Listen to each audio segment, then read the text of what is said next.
Okay, hey guys, so today we'll be talking about some drop front shoe boxes. As you can see over here, I got my Yeezys Beluga 2.0 and I decided to do a comparison between these two drop front boxes. So on my left, I have the legit ADOR drop front box, and on my right, I have the imitation version that can be easily available and found on Carousell and Taobao. So for these two drop front shoe boxes, we basically have 2 points of comparison. One being the price and the other being the quality. So for the prices of these two boxes, you guys wouldn't believe it.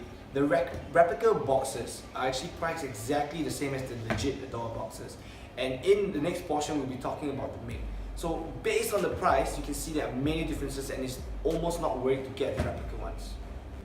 Okay, next up we'll be looking at some of the distinctive features that the ADOR boxes have compared to the imitation boxes. So the first up would be this recycle sign on the door lid over here, as you can see, compared to the imitation boxes which have no sign at all. Okay, so first of all, for the imitation boxes, the door clip over here is really hard to kind of get open, and once I get open, it drops immediately. As compared to the ADOR boxes, the opening and closing is really easy, and the moment which I kind of let it go down, it just goes down really gradually. So this shows the kind of hinges that are used for the ADOR boxes are of greater quality and far superior quality compared to the imitation boxes. Okay, next up would be the finishing of the ADOR boxes compared to the imitation boxes. So for the ADOR boxes, it's very obvious that they opted for a matte finish, right, as compared to the imitation, which is a glossy finish.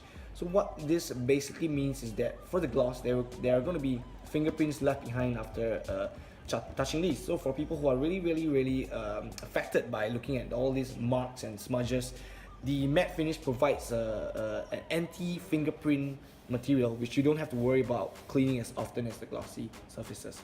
Furthermore, if you were to like scratch it by any means, whatever purposes, as compared to the gloss one leaves a more obvious scratch as compared to the matte materials.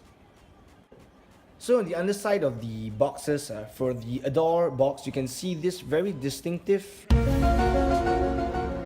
V-frame structure that kind of provides a more sturdy base and gives greater support to the box.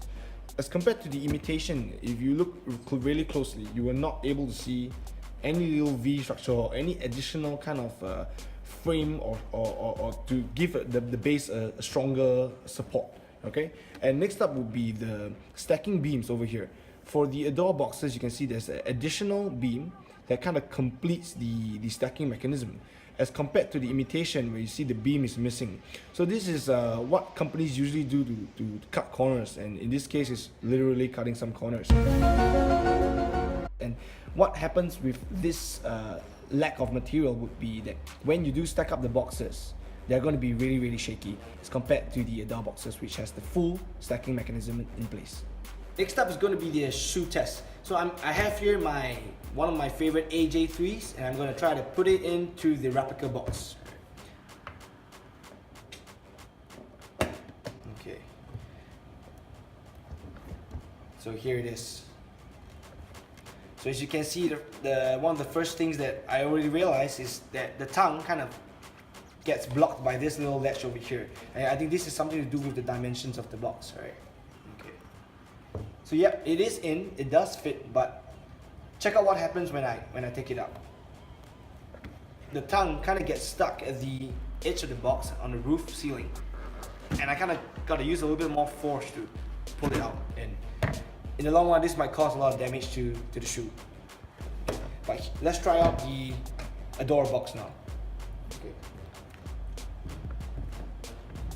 So immediately you can see it moves in really seamlessly. And if I attempt to take it out, my hand has kind of enough space to just pull it through without having to pull it out one by one. Alright. And when I take it out, smooth. Okay, so just now we did it with the AJ3s and we saw what problems we had regarding the height. But maybe for like the Beluga 2.0, some of the issues we might face would be regarding the width. I mean, it is, you guys know it is a very wide shoe. Alright. So let's try with the replica box first.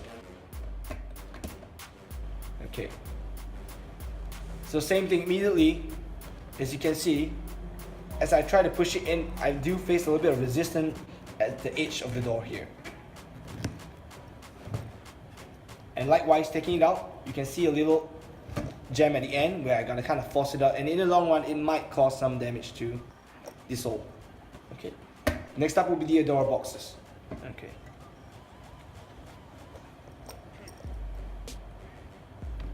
So once again, it slides in really easily, and if I just go one continuous motion, it comes out really easily as well.